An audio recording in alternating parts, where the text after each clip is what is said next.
Hi guys, this is SDJR7F88 speaking with a review of a very much anticipated model from Hornby, the all-new LSWR Drummond 700 class in BR Early Black livery. Announced as part of the Hornby 2014 range back in 2013, the model, like many others, was affected by a number of delays in production, but the wait looks to be well worth it.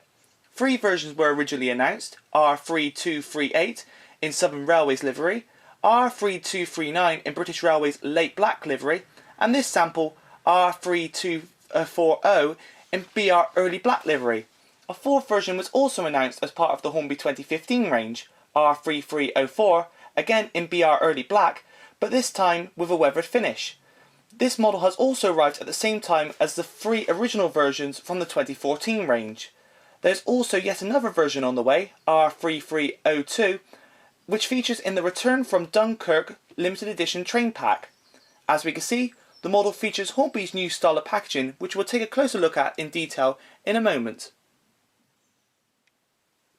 Naturally, I purchased this model from my local model shop, Signals Models of Midsummer Norton, and as can be seen, they are selling it for the superb value of £105.60. Now, I didn't pay this price on the box for this version here, as I cashed in one of my loyalty cards. As mentioned in previous videos and reviews, Signals do run a loyalty card scheme. For every £20 you spend, you gain a little tick in a box on a loyalty card. Fill all 10 boxes and you gain a 10% discount. Naturally, I had a full card, so I decided to cash it in. And in the end, I got this model for the absolutely amazing value of £95.04. On the back of the box, we have the history of the class. Now, I won't go into too much detail here, but I have picked out a few bits of interest.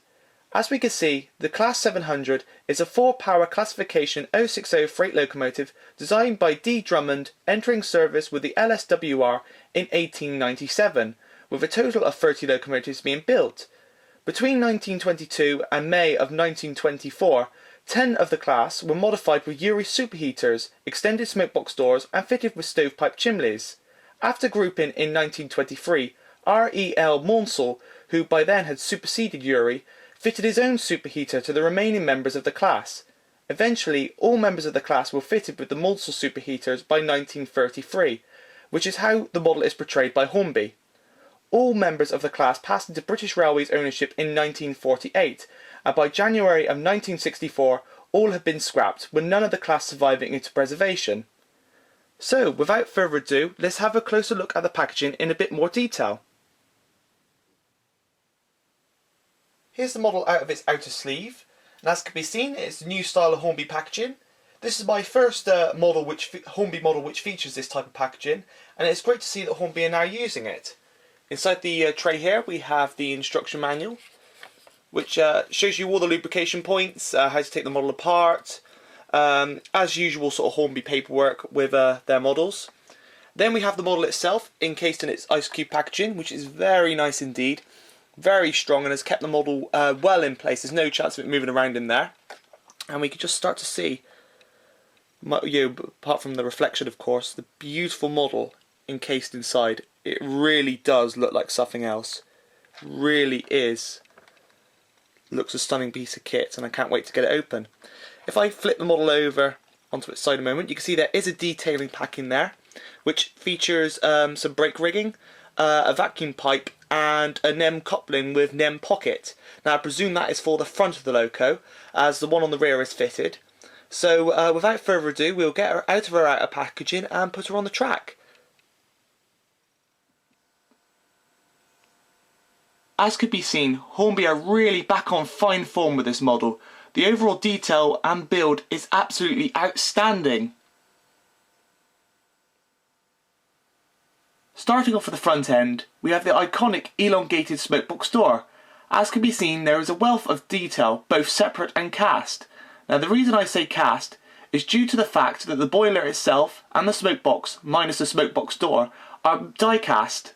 This gives the model a surprising amount of weight for its size, which really does help with its tractive effort. Previous models from Hornby, including the M7 and T9 of similar designs, are famed for having traction troubles and find it hard to handle more than 3 to 4 coaches. Thanks to this boiler, the 700 should not have this problem. Moving on to the smokebox door, the latches, step and number plate have all been very well picked out, along with the separately fitted smokebox start and lamp brackets. All in all, I feel this really captures the prototype very well indeed. The running plate is also very well detailed, again featuring lots of rivet detail and finely fitted lamp irons. The same could also be said about the buffer beam. Along with the coupling hook, holes are provided for fitting the vac pipe provided in the detailing pack. I can also confirm that the buffers are sprung. Below the running plate, the detail continues, with neatly applied brake rigging, iron guards and pipework. The wheels themselves and the rods are also very well captured too.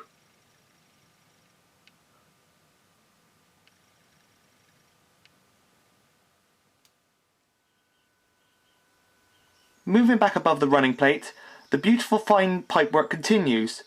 Looking at the firebox, the motor itself is hidden in this location, with the motor being placed horizontally along the boiler and the gearing inside the firebox itself. It is amazing that Hornby managed to get the 3-pole motor inside and the gearing inside such a small space. As can be seen, the pipework continues alongside the boiler, and on the centre wheel splasher we have the builder's plate, which is perfectly legible. Now I won't zoom in too closely with the camera here, as I'm almost certain that it will lose focus. In between the frames we have the motion. Though non-functional, Hornby have done really well to pick out all the detail here, including painting it in the stunning bright red livery, which really does enhance the look of the model.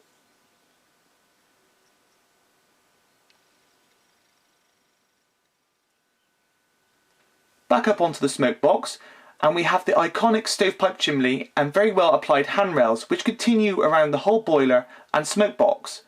Now there has been a few points made about the angle of these handrails, but personally for me this does not detract from the overall look of the model, and I'm sure Hornby had their reasons for putting them at this angle. Like the rivet detail on the smoke box, the bands around the boiler are part of the casting, but nevertheless are very well represented.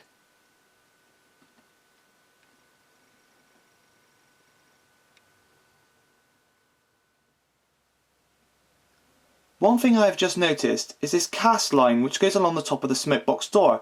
Now, I haven't seen this on pictures of the prototype, or in fact pictures that people have taken of their 700s as of yet, so I'm a bit intrigued to know as to whether anybody who's purchased a 700 has this same mould line, as it sort of does spoil the look of the model. So please drop a comment below as to whether your 700 does have this strange mould line. The dome and safety valve again have been very well captured. This design is very familiar on many Drummond and LSWR locomotives. As can be seen, the dome itself is made from plastic, but the safety valves themselves appear to be made from turned brass, which is a very nice feature.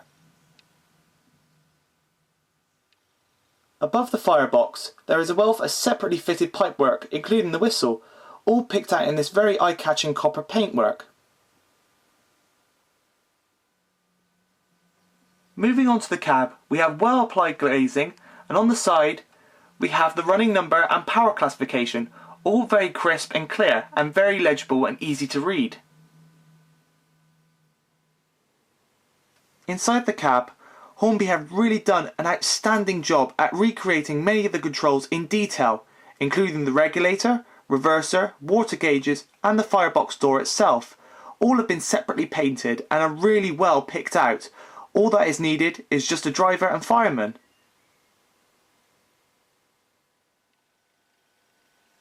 The detail from the cab continues on the tender, and the model features one of the best coal loads I have seen to date. This coal load is perfectly removable, revealing a beautifully detailed tender interior, ready for anybody wishing to add a more realistic coal load. As can be seen, the fireman and driver's toolboxes are also well captured on top of the tender there, along with a wealth of other tender details. The tender is permanently connected to the loco via this drawbar and wire. The DCC socket is located in the tender, making easy access for those wishing to add a DCC decoder to the model. Like the locomotive, The tender frames feature a wealth of detail, including plenty of rivets and that beautifully applied pipework. As can be seen, the brakes are all there and include the little slot to apply the brake rigging provided in the separately fitted detailing pack.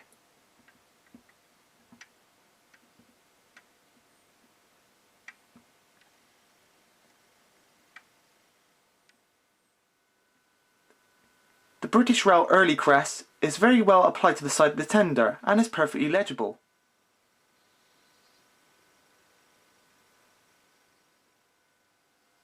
Like the front of the loco, the rear of the tender features a wealth of detail, including the separately fitted lamp irons, vacuum brake and chain link coupling.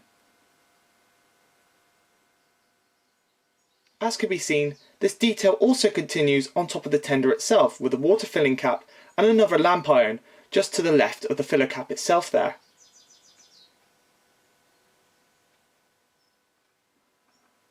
The tender comes factory fitted with the standard NEM coupling, ready for connecting up to any of your Hornby, Batman or Dapol or any other UK 00 gauge rolling stock.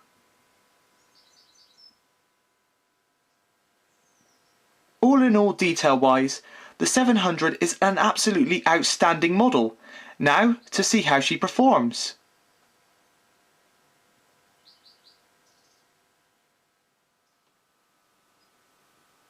Like many recent releases from Hornby, the 700 features a 3-pole motor.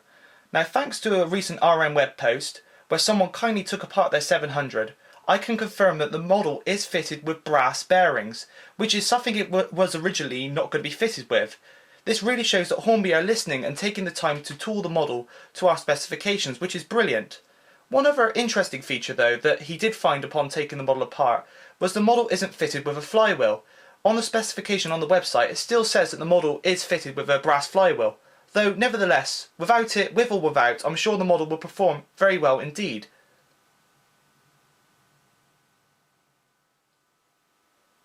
As seen in many of my previous reviews, the model has not had a run-in.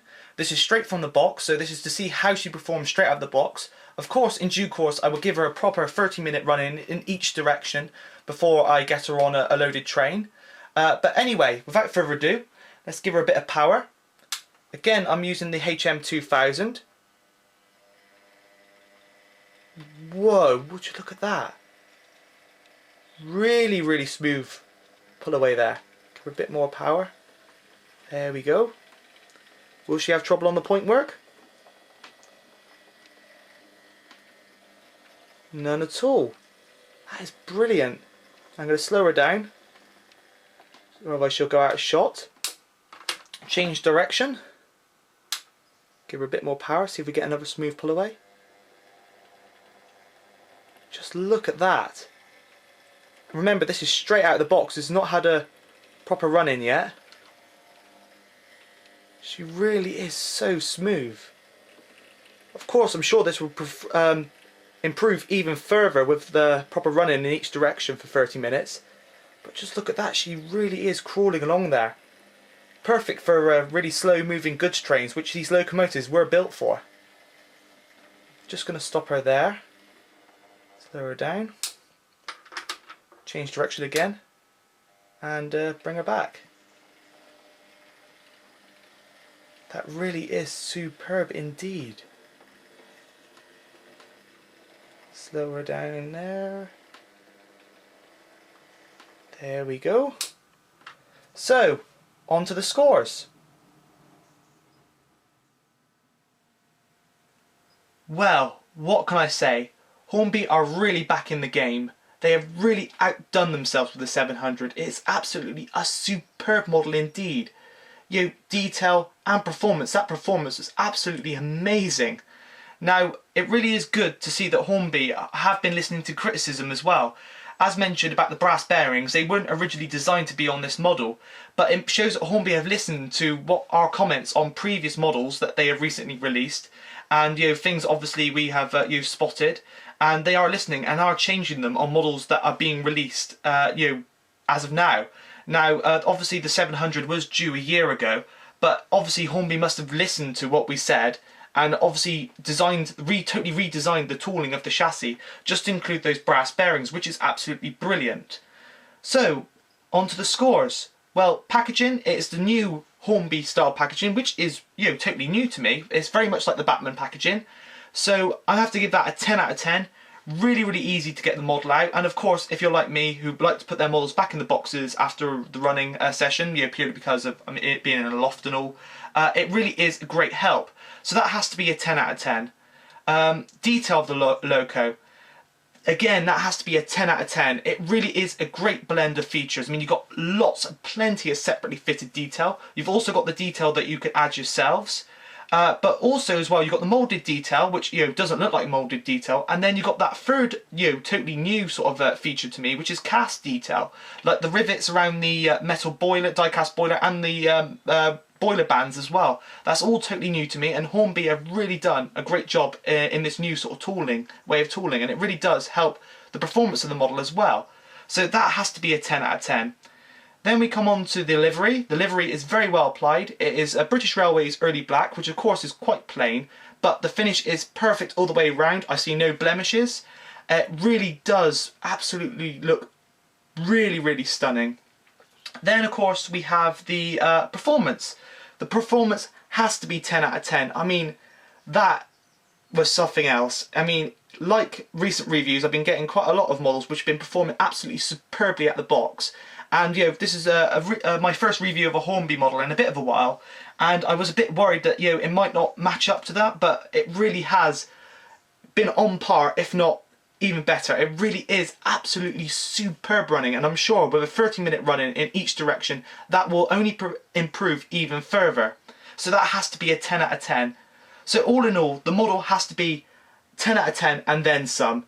Now, as mentioned earlier on in the review, there is that mould line on top of the smokebox door. Now, of course, I haven't let that affect the scores, because I have seen pictures of people's models that have arrived before I managed to get hold of mine. But also the fact that, you know, also the prototypes that have been seen by modelers and have been reviewed by modelers as well.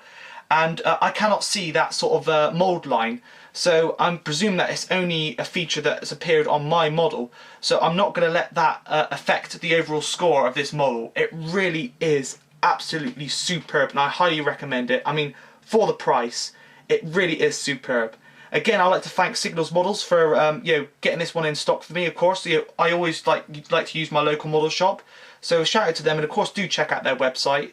You know, I guess that's all for this review. It really has left me speechless, and I'm really looking forward to reviewing my next Hornby model. So anyway, that's all for now, and I hope you've enjoyed, and this has been STJR7F88 speaking, and thanks for watching.